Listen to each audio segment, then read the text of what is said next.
Porque Gurdjieff solía decir que, si querías deshacerte de la religión, debías vivir cerca de un sacerdote. Es sencillo. El sacerdote solo es importante mientras no conozcas su corazón, mientras no conozcas su realidad. Si empiezas a conocer su realidad, te sorprenderás. El sacerdote es la última persona en creer en la religión.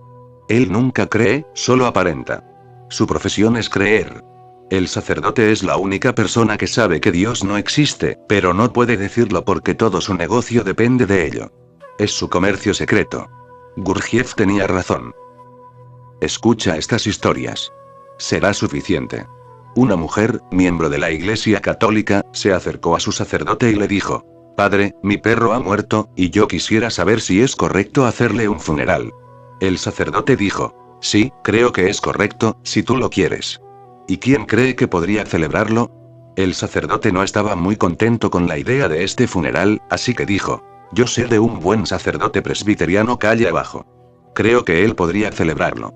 Oh, gracias, padre, solo una pregunta más. ¿Cuánto cree que debería pagar por él? ¿200, 300 dólares? Los ojos del sacerdote se iluminaron, y pasando el brazo alrededor de su feligresa, dijo: ¿Por qué, amiga mía, por qué no dijo que su perro era católico? Otra. Un diácono baptista había puesto un anuncio para vender una vaca. ¿Cuánto pide por ella? Preguntó un posible comprador. 150 dólares, dijo el anunciante. ¿Y cuánta leche da? 4 galones al día, contestó. ¿Y yo cómo sé que realmente dará esa cantidad? Preguntó el comprador.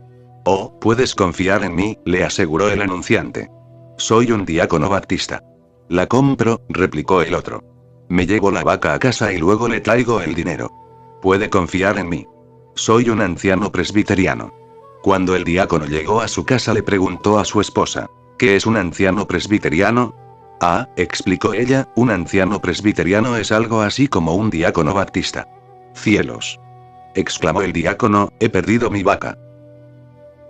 Gurdjieff tenía razón. Si quieres seguir siendo religioso en el sentido antiguo, no te acerques nunca a un sacerdote, es mejor mantenerse a distancia. Si quieres hacerte realmente religioso, entonces ir y observar a un sacerdote lo más cerca posible es muy bueno. Eso te mostrará la realidad de los llamados sacerdotes y la realidad de las llamadas religiones. Eso aniquilará en tu mente el Islam, el cristianismo, el judaísmo, el hinduismo. Y por primera vez empezarás a investigar qué es verdadera religión. Más allá de los dogmas, de las iglesias y de los credos, más allá de los conflictos, más allá de las teologías. Empezarás a investigar qué es el verdadero Dios. Y eso convierte a un hombre en un sufí, un buscador zen o un asideo. Siguiente pregunta. No lo tengo claro. ¿Ser sufí es cuestión de la voluntad? ¿Es una bendición?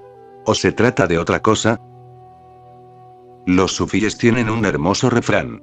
Dice así: a Dios no se lo encuentra buscándolo, pero aquellos que no lo buscan nunca lo encuentran.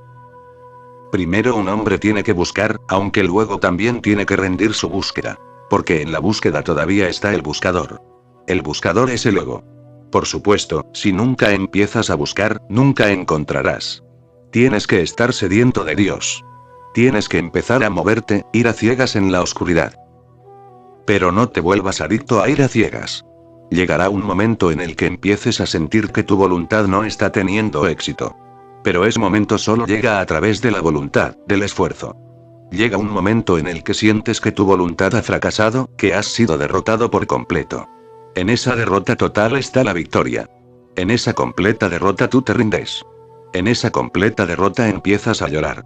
En esa completa derrota piensas: ya no puedo hacer nada más. Estoy acabado. He hecho todo lo que he podido. En ese momento, cuando estás en ese fracaso total, en ese sentimiento de derrota total, tú desapareces. Tú ya no estás ahí. El buscador ha desaparecido. A través de la búsqueda. Buscar a Dios es buscar lo imposible. Buscándolo no puedes encontrarlo. Si pudieras encontrar a Dios buscándolo, entonces sería algo que pudieras poseer, entonces podrías tener a Dios en tus manos, entonces Dios sería de tu propiedad. Entonces Dios no sería más grande que tú. Lo que puedes buscar tiene que ser más pequeño que tú, no puede ser más grande que tú. Lo bajo no puede buscar lo elevado, lo pequeño no puede buscar a lo grande. No puedes poseer el infinito, lo eterno. Eso es absurdo. Pero para comprender que es absurdo, uno tiene que empezar a buscar.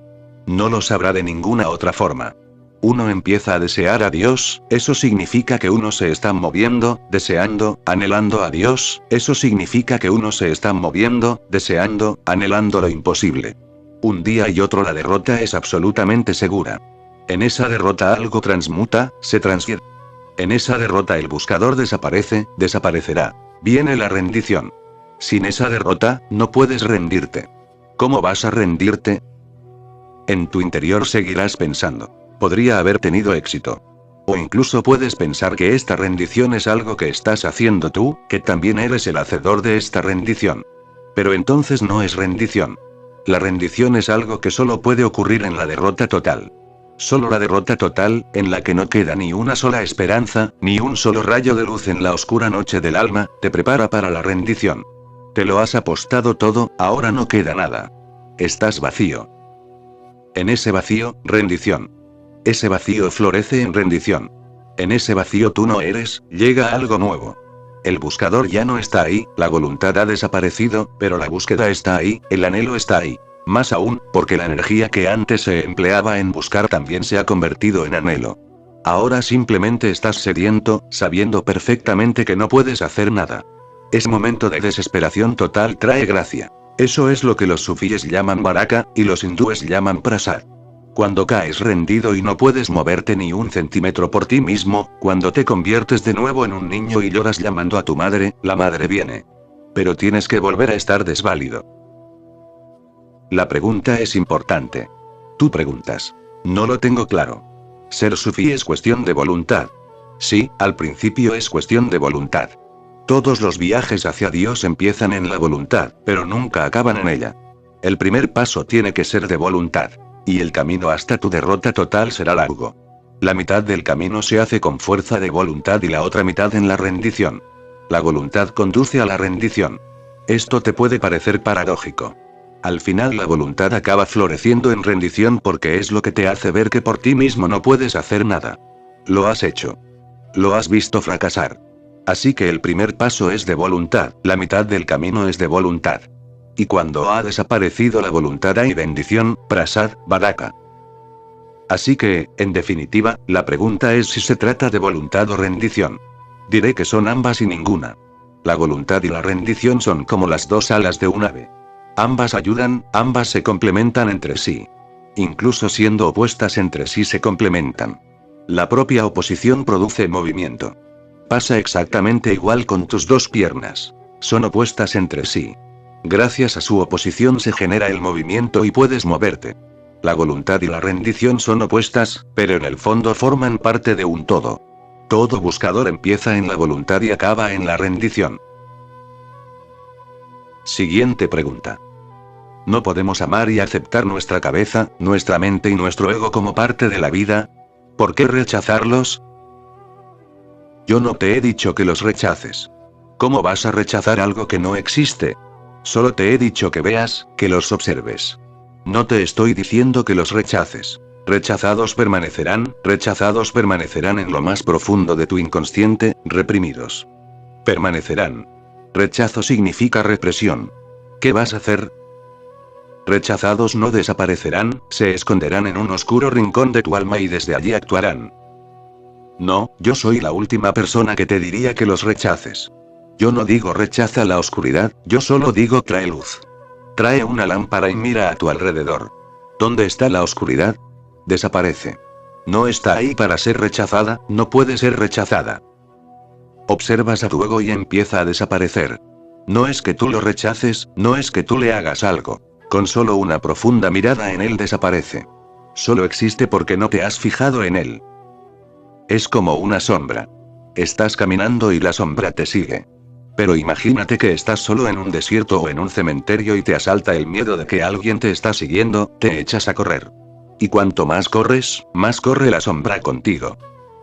Entonces te asustarás aún más y la mente lógica dirá, corre más rápido. Así no podrás escapar. Corre más. Pero ¿cómo te vas a escapar? Puedes correr todo lo que quieras, pero la sombra irá contigo. Lo único que hay que hacer es pararse y darse la vuelta, un giro de unos 180 grados, y ver la sombra. No hay nadie. Es tu sombra. Solo es una sombra. Una sombra no significa nada. No existe. Ese mismo momento la sombra ha desaparecido. Al decir que desaparece me refiero a que ya no te afectará. Ya no tendrá ningún poder sobre ti. Ya no te asustará. Tú dices, ¿no podemos amar y aceptar nuestra cabeza, nuestra mente y nuestro ego como parte de la vida? Es imposible, porque el propio mecanismo del ego se basa en que la parte intenta aparentar, la parte empieza a declarar, que es el todo. Ese es el problema. El ego dice yo soy el todo. El ego no está dispuesto a aceptar que solo es una parte. El ego dice yo soy el rey, soy el todo. ¿Cómo vas a amar al ego y aceptarlo como una parte? Eso es exactamente lo que el ego niega. Dice yo no soy una parte, soy el todo. La parte proclamando ser el todo es precisamente de lo que se trata el ego. La cabeza proclama yo soy el todo. ¿No podemos amar y aceptar nuestra cabeza, nuestra mente y nuestro ego como parte de la vida? No, no hay manera. Tendrás que observar al ego. Cuando desaparezca el ego sabrás que es el todo. Es la única forma, porque como el ego siempre está aparentando ser el todo, tú nunca conocerás el todo. Cuando el ego ha desaparecido, cuando ninguna parte proclama ser el todo, entonces viene el todo a la existencia y empieza a funcionar por sí mismo. Entonces hay un gran acuerdo, una gran armonía. Y tú no puedes amar al ego, porque ¿quién eres tú? El ego dice que tú no estás separado. El ego proclama tu totalidad. El ego es tu identidad. Cuando preguntas, ¿no puedo amar al ego? ¿Crees que tienes dos yoes? ¿Yo y el ego? ¿Quién va a amar a quién? Se trata de un truco del ego. La pregunta es del ego. El ego está tratando de engañarte. El ego está diciendo, ¿por qué destruirme? ¿No puedes amarme? ¿Pero quién eres tú? Si te conoces a ti mismo separado del ego, la cuestión no surgirá. Porque entonces has llegado a ser tu alma, has conseguido llegar a tu centro. Y en ese logro no hay ego, no queda nadie a quien amar. Y si crees que puedes amar al ego, entonces no eres tú. Ese es el dilema. Si el ego es, tú no eres. Si tú eres, el ego desaparece. No pueden existir ambos juntos, son como la oscuridad y la luz, no pueden coexistir juntas. Y tú preguntas, ¿por qué no puede uno amar al ego? El ego es el destructor de todas las posibilidades de amor. Mata al corazón. Hace que amar sea imposible. Hace que el amor desaparezca. Te convierte en un desierto, un páramo. El amor ya no crece en ti. ¿Cómo vas a amar al ego? Ahí no hay amor.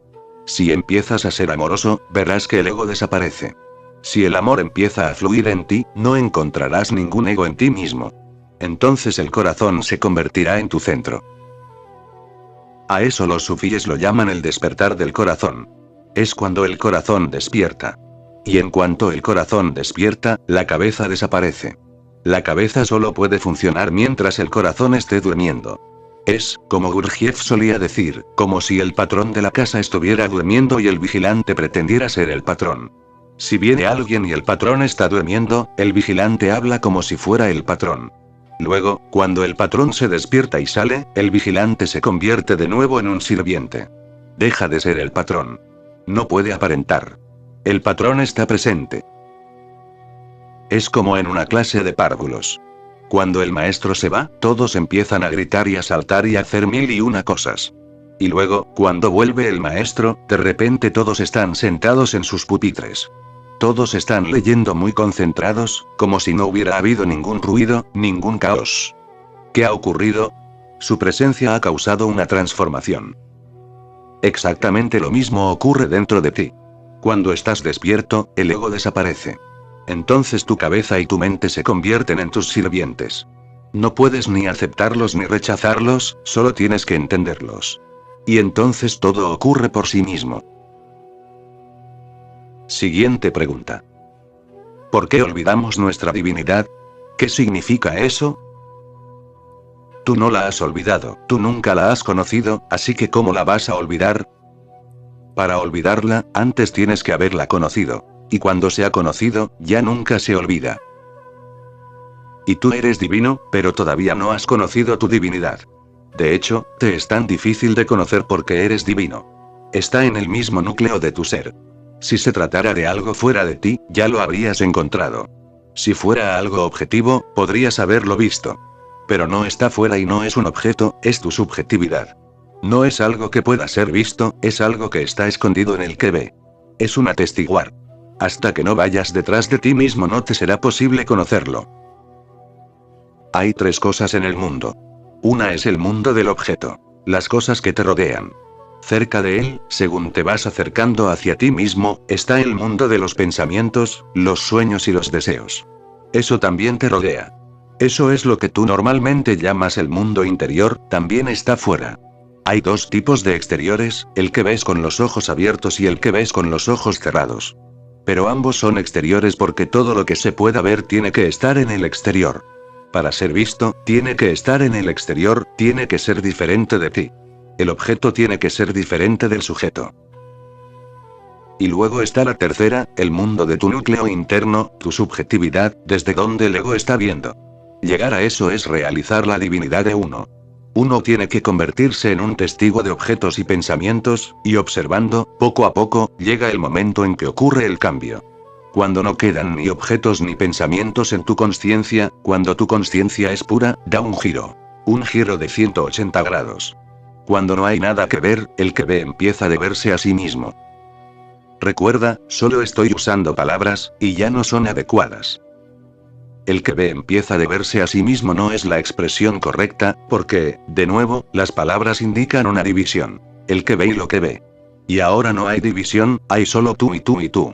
No hay algo que esté viendo y algo que sea visto. Es pura consciencia. Divinidad significa pura consciencia. Primero tendrás que pasar del mundo de los objetos al mundo de los pensamientos, y luego tendrás que dar otro paso. Tendrás que abandonar el pensamiento, deja que los pensamientos desaparezcan, deja que no haya nada. Y en esa nada ocurre el giro. Tú no puedes hacerlo. Tú solo puedes hacer dos cosas. Cerrar los ojos al mundo y cerrar tu consciencia al constante tráfico de pensamientos. Eso es todo lo que tienes que hacer. Luego la tercera cosa ocurre por sí misma. De repente eres consciente de que eres un Dios. Dios es consciencia. Pero cuando eres consciente, en cierto sentido, has desaparecido, tú ya no estás ahí. El viejo ego ya no está ahí. No puedes ni decir yo. Porque el yo depende de las cosas y los pensamientos, el yo está constituido por cosas y pensamientos. Cuando desaparecen todos los ladrillos de cosas y de pensamientos, el edificio del yo también desaparece. Hay puro vacío. Eso es lo que Buda llama anatta, no ego. En el mismo centro del yo, en la capilla más interna, no encontrarás tu ser. Y así es como uno se encuentra a sí mismo. Cuando se pierde el yo, se encuentra el yo. Por eso, en este punto todos los grandes maestros se vuelven contradictorios y paradójicos. Jesús dice: si quieres encontrarte a ti mismo, piérdete a ti mismo. Si quieres perderte a ti mismo, sigue aferrándote a ti mismo. Es muy paradójico. Los que se aferren, perderán, y los que estén dispuestos a perder, triunfarán. Tú me preguntas, ¿por qué olvidamos nuestra divinidad? No, no la has olvidado, uno nunca olvida. Para empezar, nunca la has conocido. Una vez que la has conocido para siempre. Pero yo no estoy diciendo que no seas divino. Eres divino. Cuando decimos que alguien ha olvidado, la palabra olvidado se usa metafóricamente. No es muy real, factual. Nadie puede olvidar. Un Buda nunca puede transformarse en otra cosa que un Buda. No hay forma de olvidarlo. Una vez que se sabe eternamente. Pero nosotros nunca lo hemos sabido. Y lo hemos sido siempre. Lo hemos sido desde el principio. Pero no le hemos permitido a nuestra energía girar sobre sí misma. A lo mejor conoces un antiguo símbolo egipcio de una serpiente enrollándose en sí misma, formando un círculo. La serpiente se está mordiendo su propia cola. Eso es el saber. La serpiente se está mordiendo su propia cola, es un círculo completo, los dos extremos se encuentran. Cuando giras sobre ti mismo, el círculo se completa. Por eso, en muchas tradiciones místicas, el círculo simboliza el triunfo final. Tú, en este momento, no eres un círculo, eres una línea. Una línea que sale de ti pero no vuelve a ti. El rayo de tu consciencia sale y sale, es lineal, unidimensional. Eso es el samsara, el mundo, la consciencia lineal. Tu consciencia se mueve en una línea. Ha estado moviéndose así durante millones de años. Cuando empiece a convertirse en un círculo, a dar la vuelta, a volver a casa y de repente un día se encuentre consigo misma, caiga en ella misma, entonces habrá sabiduría. Y esa sabiduría no se olvida jamás. Vosotros sois dioses pero no os habéis dado cuenta. Falta el reconocimiento, no es que lo hayáis olvidado. Siguiente pregunta. Yo he estudiado literatura religiosa durante muchos años y también he estudiado tus libros durante 3 años. Y a través de todos estos estudios he progresado mucho en el camino. ¿Podrías decirme qué es lo siguiente que debería hacer? ¿De qué estás hablando? ¿De caminos? ¿Solo estudiando libros ya estás en el camino? Eso no es posible. A través de los libros uno nunca viene al camino. A través de los libros uno solo oye rumores acerca del camino. Tan solo rumores de que el camino existe, de que hay un camino, de que el camino es posible, de que, quizá, en alguna parte exista un camino. Eso es todo. Los libros solo pueden ofrecerte rumores, no pueden ponerte en el camino. Y eso es lo que estoy diciendo cada mañana. Que el conocimiento es una barrera, que aprendiendo uno nunca llega de Dios. Llega desaprendiendo. No volviéndose culto, sino volviéndose inocente. Uno tiene que quemar las escrituras, incluyendo mis libros. Uno tiene que quemarlo todo, el lenguaje, la palabra, el pensamiento. Solo entonces llega uno al camino, nunca antes. Y estáis preguntando, he progresado mucho en el camino. ¿Qué es lo siguiente? Tú ni siquiera has soñado con el camino. Una mujer estaba gravemente enferma. El médico, a quien había llamado el marido, entró en la habitación de la enferma y al minuto salió pidiendo un formón. El marido se sorprendió, pero tanta era su ansiedad que no le preguntó nada. Encontró un formón. Minutos más tarde el doctor asomó la cabeza y preguntó, ¿tiene usted un martillo?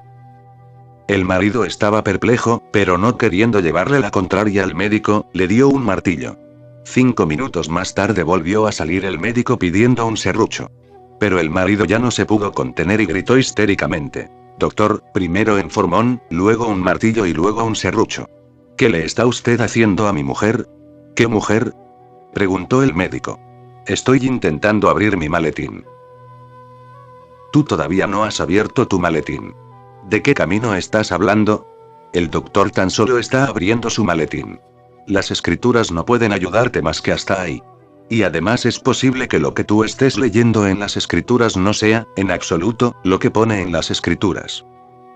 ¿Cómo vas a leer algo que tú no conozcas ya? Solo se puede leer aquello que se conoce. Así que lo que la gente hace es leerse a sí misma en los libros. No leen los libros. Cuando lees mis libros no puedes leerlos. En ellos solo puedes leer algo acerca de tu propia mente. Los interpretarás a tu manera. Serás un intérprete. Para entender lo que yo digo, tendrás que entrar en el estado de mente desde donde se está diciendo. Para entender a Cristo tendrás que alcanzar la consciencia de Cristo. Para entender a Krishna tendrás que alcanzar la consciencia de Krishna. Solo aprendiendo, no serás capaz de entender. Malinterpretarás. Todas tus interpretaciones serán erróneas. Serán tus interpretaciones, saldrán de tu ignorancia y de cualquiera tus estupideces de todo tipo. Al padre Sloan, que tenía un tic que le hacía guiñar un ojo, lo enviaron a una parroquia en Nueva York. Sloan preguntó al taxista por un buen hotel, mientras guiñaba, y el taxista malinterpretó el guiño y lo llevó a un burdel. El párroco le pidió a la madame una buena habitación, mientras guiñaba. Y ésta lo tomó de la mano y lo llevó a una habitación llena de chicas, y le pidió que eligiera.